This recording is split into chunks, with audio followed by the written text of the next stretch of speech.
Caro amigo do Instituto Plínio Correia de Oliveira, estamos aqui em Londres. Atrás de mim está o Palácio de Westminster, que tem a torre Big Ben, onde tem aquele famoso relógio em reformas. Há poucos dias atrás, esse mesmo parlamento, esse que fica no Palácio de Westminster, aprovou a saída do Reino Unido da Comunidade Europeia. Foi essa uma decisão acertada ou foi uma decisão equivocada? Hoje nós estamos aqui num dia chuvoso e com muito vento. Aqui do lado está também a estátua de Churchill, um dos heróis da Segunda Guerra Mundial que lutou contra o nazismo, que era um tipo de socialismo nacionalista, que tinha certos lados bastante diferentes do comunismo e outros muito próximos. Nós ainda faremos um vídeo comentando por que o nazismo era socialista. Este não é o tema do vídeo de hoje.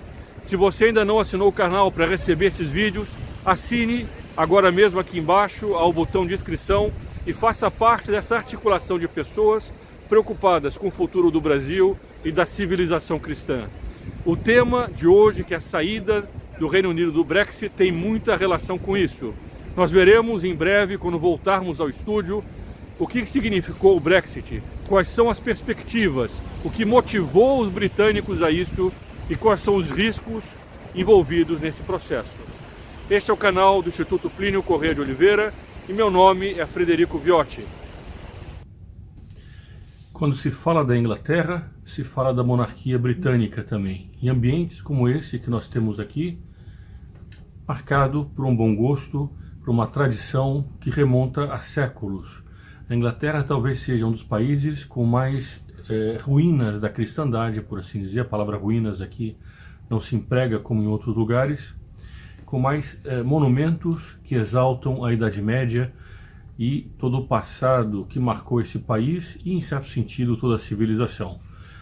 Nós não estamos aqui passando por cima dos problemas, não queremos passar por cima dos problemas, como foi também a Revolução Protestante. Mas aqui no caso é preciso ressaltar e realçar esse lado da Inglaterra, que é um lado que ainda remonta, que ainda traz essa memória de um passado, de uma época histórica que cada vez mais se torna presente, que as pessoas cada vez mais voltam a amar e admirar, como foi a Idade Média. O que foi o Brexit nesse sentido? O que era a Comunidade Europeia? Nós falamos no começo desse vídeo de todo o problema dessa mentalidade que queriam impor à Inglaterra e como querem impor aos demais países, desse liquidificador das culturas que era a Comunidade Europeia. Mas o fato é que a Comunidade Europeia chegou a querer estabelecer qual era a curvatura das frutas ou dos vegetais para tentar estabelecer um padrão único. Mas não ficou só nisso, eles queriam definir o que cada povo tinha ou não que produzir, segundo uma planificação central, como era na União Soviética. Isso foi gerando um desgaste cada vez maior, uma opinião pública que nunca embarcou por inteiro no projeto da Comunidade Europeia, dessa união dos povos, não mais numa espécie de confederação, mas de uma federação. Era para onde o projeto da União Europeia caminhava, para a perda gradual da soberania de cada país, para estabelecer um governo unificado de todos esses países. Isso, quando foi proposto, através de plebiscito, frequentemente ou deu em derrota ou deu numa vitória muito parcial da União Europeia. E quando eles perdiam o plebiscito, o que faziam os adeptos? O que faziam esses adeptos da União Europeia? Faziam um novo plebiscito após propaganda e mais propaganda a favor da União Europeia. E com isso eles foram passando por cima daquela população que ficou cada vez mais ressentida porque as suas tradições, a sua língua, os seus costumes, a sua moeda era cada vez menos respeitada. Seja por causa dessa imigração que vinha maciçamente, sobretudo no norte da África, que nem sequer era da mesma religião, ou seja, através dessas decisões de Bruxelas, da capital, Comunidade Europeia, que eram impostas a todos os países e depois impostas àquelas populações que viviam querendo manter as suas tradições. A Inglaterra sempre foi conhecida por causa dessas tradições. Não há quem não venha à Inglaterra e não procure ver a rainha, ou pelo menos ver a troca da guarda do palácio onde mora a rainha, que é uma das cerimônias que ocorrem há séculos, e há séculos eles mantêm as mesmas cerimônias. Na Torre de Londres, uma torre medieval muito bonita, que infelizmente foi palco do martírio de santos católicos, como Santo Tomás Moros, como São João Fisher, um bispo católico que também foi morto, decapitado na Torre de Londres. Entretanto, enquanto construção histórica, ela representa toda uma tradição, todo um passado. Há uma cerimônia que é feita há não sei quantos séculos atrás, que é quando um guarda fecha a Torre de Londres. Ela foi sempre repetida nos mesmos horários. Só uma vez em que ela sofreu um atraso foi quando, durante a Segunda Guerra Mundial, caiu uma bomba dentro da Torre de Londres, que entretanto não explodiu. Naquela noite, a cerimônia atrasou, mas ela foi feita. Essa é a Inglaterra que todas as pessoas lembram quando falam da rainha, quando falam desse país. É um país cheio de tradições e que ama esse passado. Ao mesmo tempo, é um país que tem também todos os lados da Revolução Hippie. Esses dois lados convivem na Inglaterra. Como nós falamos, aqui não é o caso de tratar desse outro aspecto. Nós queremos mostrar o que foi a reação do Brexit sobre esse aspecto da defesa das tradições e também dos riscos que isso comporta. A Inglaterra, nesse momento, deu um passo decisivo na defesa do seu passado, como nós esperamos que outros países também o façam, que esses outros países acordem nesse momento histórico em que a comunidade europeia enfraquece não é apenas a sua soberania, as suas fronteiras, mas as suas tradições, a sua maneira de ser, a sua cultura. Esses países precisam se levantar contra isso enquanto ainda é tempo, porque ao mesmo tempo em que a comunidade europeia, a União Europeia faz isso, também definha nesses países a religião católica, que é da maior parte deles, como é na França, por exemplo, e na Alemanha hoje em dia, que é um país majoritariamente católico. Pouca gente sabe disso, mas a maior religião da Alemanha hoje em dia é a religião católica. E a região mais rica da Alemanha é a Baviera, que é a região mais católica da Alemanha. A Alemanha hoje também é um país católico. Isso faz parte, portanto, de uma situação em que é preciso levar em conta quando se analisa a situação da Europa. A Europa está quebrando não apenas as culturas, mas a fé religiosa, uma fé cristã, incluindo países do norte que não são católicos, que são protestantes, como a Inglaterra também, que é um país anglicano, mas incluindo a Itália, Portugal, Espanha, França, Bélgica, todos esses países que são profundamente católicos. A Polônia, que também faz parte da comunidade europeia, embora nunca tenha aceitado o euro, como a Inglaterra também, que nunca aceitou o euro, que é a moeda do mercado comum europeu. A Inglaterra sempre teve uma posição particular nessa matéria, já desde os antigos primeiros ministros, desde Margaret Thatcher, que sempre olhou com uma certa desconfiança para isso. A Inglaterra se preservou, ela não abriu mão da sua própria moeda, ela manteve a sua moeda e manteve um controle de alfândega e de fronteira, embora menor do que era antes, ela sempre manteve alguma coisa que garantiu a sua soberania, garantiu a sua proteção. Os demais países tinham muito menos isso. Não existe mais fronteira.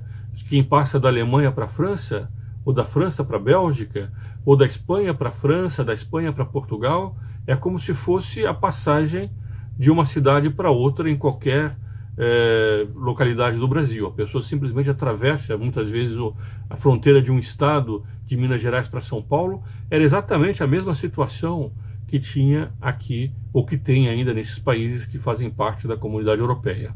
E o que isso acarretou? Acarretou que essa imigração que vinha entrando na Europa passou a ser descontrolada. Não havia mais critérios unificados e a comunidade europeia, mesmo tentando fazer esses critérios, apenas favorecia a imigração politicamente correta, permitindo a entrada de qualquer pessoa. Essa questão da imigração é uma questão importante. Nós não temos uma posição xenófoba na linha de que nós não queremos estrangeiros. O Brasil, é um dos países que melhor acolhe os estrangeiros. Todo mundo que vem ou que vai ao Brasil, no momento eu estou aqui em Londres, todo mundo que vai ao Brasil sabe que o Brasil é um país que acolhe bem os estrangeiros. E assim também eram outros países. Entretanto, quando ocorre uma imigração que começa a colocar em risco a cultura, a tradição e a própria religião de um povo, é muito natural que as pessoas comecem a criar barreiras, porque essa imigração passa do limite aceitável e se torna uma ameaça para aquele país. É verdade que alguns partidos xenófobos começaram a tirar vantagem eleitoral dessa situação, mas essa não é a característica daqueles que se levantaram contra a comunidade europeia, pelo menos não da sua grande maioria. Essas pessoas que disseram não a Bruxelas, essas pessoas que disseram não à União Europeia, elas são em grande maioria pessoas que começaram a se preocupar com o próprio passado do país delas, começaram a se preocupar com a defesa não apenas da sua soberania política, mas da sua identidade cultural, das suas tradições, da sua religião. Esses aspectos precisam ser levados em conta. Nós temos visto no Brasil uma campanha sistemática para dizer que essas pessoas são nazistas, racistas, xenófobas e que não querem estrangeiros. Isso não é verdade. Qualquer pessoa que anda pela Inglaterra, por qualquer um desses países, é sempre acolhida de forma respeitosa, bem acolhida, até mesmo nos Estados Unidos. Há sempre minorias aguerridas que começam a querer se aproveitar da situação para uma vantagem política na linha de uma falsa reação, mas que é uma minoria. Essa minoria não dá o tom principal da situação. Isso é bem importante de ficar claro. Na Europa, atualmente, essa reação que está havendo não é uma reação xenófoba, não é uma reação nazista. Pelo contrário, ela é profundamente antinazista, ela é profundamente arraigada num país que é capaz de receber muito bem os estrangeiros, mas não quer ser ameaçado por eles. São duas posições diferentes. Se nós não tivermos isso muito claro, nós vamos entrar nesse jogo dessa imprensa, inclusive a imprensa brasileira, que procura colocar tudo no mesmo saco, como se fosse a mesma coisa. Partidos neonazistas certamente existem, mas eles não são a nota do que tem ocorrido na Europa. Essa nota é de uma reação que quer dizer um basta à República Universal, e é por isso que a esquerda taxa todos esses que são contrários à comunidade europeia de nazistas, de racistas, de xenófobos. O mais comum é ouvir isso. A população da Inglaterra agora não está querendo mais estrangeiros. Não foi isso. Essa é uma população que está cansada dessa mentalidade estatizante. Embora mantenha iniciativa privada, a mentalidade da União Europeia é estatizante na linha de que os grandes planos partem de um Estado supranacional que fica acima de cada uma das nações e que quer ditar para elas o rumo que elas devem seguir. Esse ponto estava presente tanto no nazismo quanto no comunismo. É um dos pontos de afinidade desse Estado mecanicista que quer romper com a sociedade orgânica que existia na Idade Média e que aqui na Inglaterra é tão mais vivo do que em outros países, pelo menos visitando esses castelos medievais, essas igrejas medievais que ainda foram muito preservadas neste país. Esse é um ponto, portanto, muito importante. Essa reação não é uma reação nazista, é uma reação orgânica, é uma reação, na sua grande maioria, que tem vontade e que tem saudades do seu passado, da sua história, da sua religião, que tem sido cada vez mais perseguida por uma mentalidade supranacional, igualitária, que quer quebrar, através do fim das fronteiras, quebrar a cultura de cada um dos povos. Então, esse é um primeiro aspecto. Um outro aspecto são os riscos que isso comporta. Como todo grande movimento de opinião pública, ele comporta também riscos. De um lado, a Inglaterra pode ser castigada, pode ser perseguida, pode ser diminuída por aqueles que não aceitaram a posição desse povo que quis dizer não através do Brexit à União Europeia. Além disso, alguns analistas levantam o risco do enfraquecimento da Europa enquanto continente para fazer frente a essa onda de invasões muçulmanas. Essa é uma opinião que eu estou aqui compartilhando, é um risco que pode ser levantado como uma hipótese. A meu ver, esse risco não existe no seguinte sentido: a comunidade europeia acabou sendo uma porta de entrada de uma invasão cada vez maior e sem controle. Sair da comunidade europeia não é uma maneira de enfraquecer o país frente a essas invasões, mas pelo contrário de fortalecer a Europa enquanto continente, e embora enfraqueça a Europa unida enquanto projeto que existia antes desse Estado que caminhava cada vez mais para se tornar uma aldeia global. Esse, portanto, seria um risco que é preciso também levantar sobre o processo do Brexit, a saída da União Europeia. Bom, este vídeo está ficando já um pouco comprido. O objetivo dele era trazer notícias sobre o Brexit e fazer uma pequena análise sobre esses dois fatos. O fundo de quadro que levou a Inglaterra, a população da Inglaterra, a sair do Brexit e, do outro lado, riscos que isso pode acarretar. Nós aproveitamos para falar também algo muito importante sobre uma semelhança profunda entre o nazismo e o socialismo. O nacionalsocialismo e o internacional-socialismo, que é chamado de comunista, eles tinham essa mesma meta de que parte do Estado o desenvolvimento da sociedade. Ao invés de ser da vida orgânica de um povo, explicitando através das suas tradições aquilo que melhor representa o que eles têm, o Estado é que tinha que definir, planificar, controlar e ser o motor da sociedade. A mesma coisa, embora a comunidade europeia não usasse o nome de socialismo, a mesma coisa existia na comunidade europeia. Essa saída da Inglaterra, da comunidade europeia, é uma respiração, é um alívio para todos aqueles que percebem que essa sociedade orgânica que deve existir, porque a liberdade vem dessa vida orgânica, não vem do Estado, esses todos que percebem que esses estados supranacionais, esses estados enormes, são o caminho natural para os totalitarismos. Ou nós defendemos os nossos países, e o Brasil nessa matéria também tem que dar exemplo para não se deixar levar por essa utopia igualitária que quer varrer todas as diferenças e instaurar uma espécie de igualitarismo dentro do país, que isso não nos atinja, assim como os britânicos hoje disseram não, disseram um basta à comunidade europeia.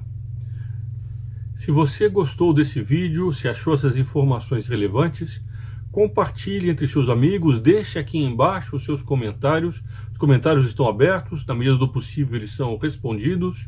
Deixe o seu like e considere colaborar com este canal. O canal tem como objetivo unir as pessoas em função dessa visão clara que nós temos e que é preciso combater dentro da lei e da ordem, mas com firmeza do ponto de vista ideológico, tudo aquilo que vai quebrando nos nossos países as nossas tradições, sobretudo que vai cada vez mais querendo encolher o resto de cristandade que ainda existe no Ocidente e da qual o Brasil faz parte. Esse país que teve como primeiro ato oficial uma Santa Missa, que tem o Cristo Redentor como seu principal monumento. Esse país que, enquanto parte da cristandade, continua abençoado por Nossa Senhora, protegido por Deus. Nós devemos fazer parte dessa reação que quer, nas palavras de São Pio X, um grande Papa, restaurar tudo em Cristo. Essa é a função desse canal e para isso nós convidamos a cada um de vocês que me veem, a cada um que assiste esse canal, que inscreva-se e que ajude para que esse canal possa chegar mais longe e possa cumprir com essa finalidade. Viva Cristo Rei e Sua Mãe Maria Santíssima!